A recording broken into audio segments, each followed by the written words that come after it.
pesan penting bagi orang yang tidak mau sholat 5 waktu. Saudara yang dirahmati Allah Subhanahu wa taala, sholat adalah ibadah wajib bagi setiap pemeluk agama Islam dewasa kecuali yang dilarang untuk melakukannya, seperti sedang datang bulan, sakit parah, sedang gila, sedang lupa, dan lain-lain. Sholat dalam agama Islam mendapat kedudukan yang begitu agung dan merupakan salah satu rukun Islam, bahkan merupakan kewajiban terbesar setelah syahadat. Bahkan ketika sedang sakit sekalipun tetap diperintahkan sholat sesuai dengan kemampuan. Dari Imran bin Husain radhiyallahu anhu, beliau mengatakan, aku pernah menderita penyakit bawasir, maka aku bertanya kepada Nabi Shallallahu Alaihi Wasallam mengenai bagaimana aku sholat. Beliau bersabda, sholatlah sambil berdiri, jika tidak mampu maka sholatlah sambil duduk, jika tidak mampu maka sholatlah dengan berbaring. Hadis riwayat Al-Bukhari. Dari Abu Hurairah radhiyallahu anhu, Nabi Shallallahu Alaihi Wasallam bersabda, amalan yang pertama yang akan dihisab dari seorang hamba di hari kiamat adalah sholatnya. Jika baik sholatnya, maka ia akan beruntung dan selamat. Jika sholatnya rusak, maka ia akan merugi dan binasa. Jika ada sholat fardunya yang kurang, maka Allah Tabaraka wa Ta'ala akan berkata, lihatlah, apakah hambaku ini memiliki amalan sholat sunnah, kemudian disempurnakan yang kurang dari sholat fardunya. Dan berlaku ini pada seluruh amalan lainnya.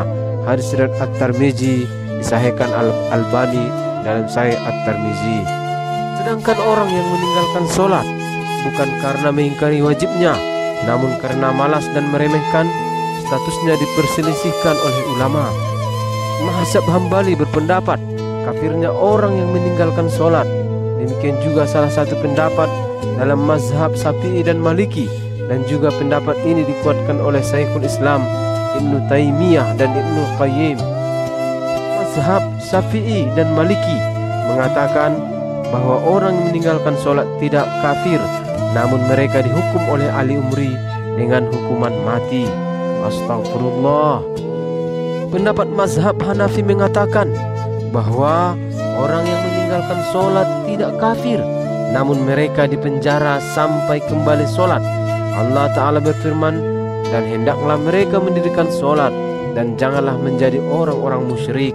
Quran Surah Ar-Rum ayat 31. Allah menyebutkan dalam ayat ini, di antara tanda-tanda orang yang menjadi musyrik adalah meninggalkan sholat. Kian juga sholat merupakan pembatas antara iman dan kekafiran. Rasulullah Sallallahu Alaihi Wasallam bersabda, sesungguhnya batas antara seorang dengan syirik dan kekafiran adalah meninggalkan sholat. Hadis riwayat Muslim. Berdasarkan kesepakatan ulama, meninggalkan sholat dengan meyakini bahwa sholat itu tidak wajib, maka pelakunya dihukumi kafir. Sedangkan bila seorang meninggalkan sholat karena malas, namun masih meyakini bahwa sholat itu adalah wajib, para ulama ahlus sunnah sebagian ada yang mengatakan pelakunya adalah kafir, sedangkan ulama yang lain berpendapat pelakunya belum kafir. Ibnu Qayyim Al-Jauziyah rahmatullah mengatakan kaum muslimin bersepakat bahwa meninggalkan sholat 5 waktu dengan sengaja adalah dosa besar yang paling besar, dan dosanya lebih besar daripada dosa membunuh, merampas harta orang lain, berzina, mencuri, dan meminum minuman keras. Orang meninggalkannya akan mendapat hukuman dan kemurkaan Allah, serta mendapatkan kehinaan dunia dan akhirat. Di dalam kitab As-Shalah halaman 7. Meskipun hukuman bagi orang yang meninggalkan sholat sangat berat, namun banyak sekali orang Islam yang tidak menjalankannya dengan berbagai alasan, mulai dari sibuk sampai malas. Untuk itulah kita sebagai umat muslim yang baik harus menjalankan apa yang diperintahkan Allah dan menjauhi apa yang dilarangnya. Jangan ikut-ikutan orang yang di sekitar kita. Percuma saja kalau kita hidup senang di dunia selama 60-70 tahun, akan tetapi kelak kita mendapatkan siksa neraka yang pedih selama jutaan tahun lamanya. atau bahkan selama-lamanya, mari kita sholat, karena sholat itu mencegah perbuatan keji dan mungkar. Selain sholat, kita juga wajib beriman dan bertakwa kepada Allah Subhanahu wa Ta'ala. Dalam peristiwa Isra Mi'raj Rasulullah Sallallahu Alaihi Wasallam, bukan saja diperlihatkan tentang balasan orang yang beramal baik, tetapi juga diperlihatkan balasan orang yang berbuat mungkar, diantaranya siksaan bagi orang yang meninggalkan sholat fardu. Mengenai balasan orang yang meninggalkan sholat fardu, Rasulullah Sallallahu Alaihi Wasallam diperlihatkan pada suatu kaum yang membenturkan kepala mereka pada batu. Setiap kali benturan itu menyebabkan kepala pecah, kemudian ia kembali kepada keadaan semula dan mereka tidak terus berhenti melakukannya. Lalu Rasulullah bertanya, "Siapakah ini wahai Jibril?" Jibril menjawab, "Mereka inilah orang yang berat kepalanya untuk menunaikan sholat fardu." Riwayat Tabrani. Orang yang meninggalkan sholat akan dimasukkan ke dalam neraka Sakor. Maksud firman Allah Subhanahu wa Ta'ala, setelah melihat orang-orang bersalah itu, mereka berkata, "Apakah yang menyebabkan kamu masuk ke dalam neraka Sakor?" Orang-orang yang bersalah itu menjawab, "Kami termasuk dalam kumpulan orang-orang yang tidak mengerjakan sholat." Al-Ayat. Sa'ad bin Abi Waqqas bertanya pada Rasulullah SAW mengenai orang yang melalaikan sholat, maka jawab baginda Sallallahu Alaihi Wasallam, yaitu mengakhirkan waktu sholat dalam waktu asalnya hingga sampai waktu sholat lain. Mereka telah menyia-nyiakan dan melewatkan waktu sholat, maka mereka diancam dengan neraka wail. Ibnu Abbas dan Said bin Al-Musayyib turut menafsirkan hadis di atas, yaitu orang-orang yang melengah-lengahkan sholat mereka sehingga sampai kepada waktu sholat lain. Maka bagi pelakunya, jika mereka tidak bertaubat kepada Allah, menjanjikan mereka neraka jahanam tempat kembalinya. Maksud hadis, siapa meninggalkan sholat dengan sengaja, maka sesungguhnya dia telah kafir dengan nyata.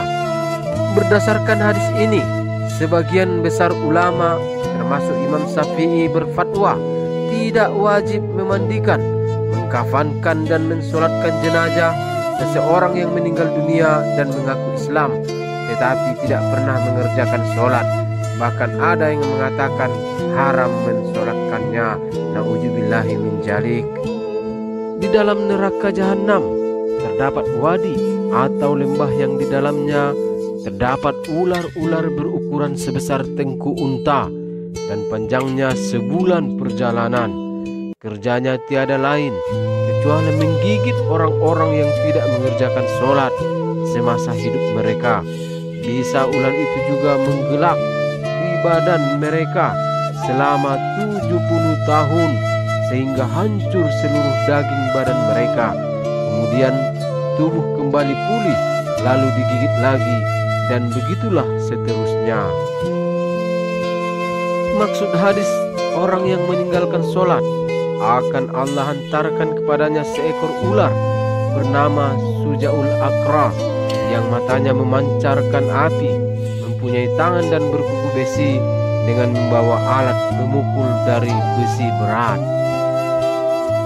Az-Zahabi rahimullah juga mengatakan orang yang mengakhirkan sholat hingga keluar waktunya termasuk pelaku dosa besar, dan yang meninggalkan sholat secara keseluruhan, yaitu satu sholat saja, dianggap seperti orang yang berzina dan mencuri, karena meninggalkan sholat atau luput darinya termasuk dosa besar. Oleh karena itu, orang yang meninggalkannya sampai berkali-kali termasuk pelaku dosa besar sampai dia bertobat. Sesungguhnya orang yang meninggalkan sholat termasuk orang yang merugi, celaka, dan termasuk orang mujrim, yaitu yang berbuat dosa. Al-Kabair halaman 26 sampai 27. Selain itu, ada ajab bagi kaum yang meninggalkan sholat 5 waktu. Dalam kitab Az-Zawajir, susunan Ahmad bin Hajar Al-Haytami berkata, tersebut dalam hadis, siapa yang menjaga sholat 5 waktu, maka Allah akan memuliakannya dengan 5 macam. 1. Dihindarkan kesempitan hidup. 2. Dihindarkan siksa kubur. 3. Diberi catatan amalnya dengan tangan kanan. 4. Meniti sirat secepat kilat. 5. Masuk surga tanpa hisab. Dan siapa yang meremehkan atau meninggalkan sholat akan dihukum Allah dengan 15 siksa, 5 di dunia dan 3 ketika mati, dan 3 di dalam kubur, dan 3 ketika keluar dari kubur. Adapun di dunia, 1. Dicabut keberkahan umurnya. Yang kedua, dihapus tanda kesalehan dari wajahnya. Dan yang ketiga, tiap amal yang dikerjakan tidak diberi pahala oleh Allah. Keempat, doanya tidak dinaikkan ke langit. Dan yang terakhir, yang kelima, tidak dapat bagian dari doa orang-orang soleh. Adapun hukuman ketika di alam kubur, yang pertama, disempitkan kuburnya hingga hancur tulang-tulang rusuknya.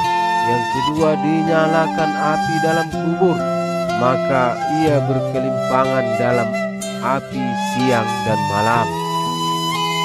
Yang ketiga, didatangkan padanya ular bernama Syuja'ul Aqra, yang matanya dari api dan kukunya dari besi.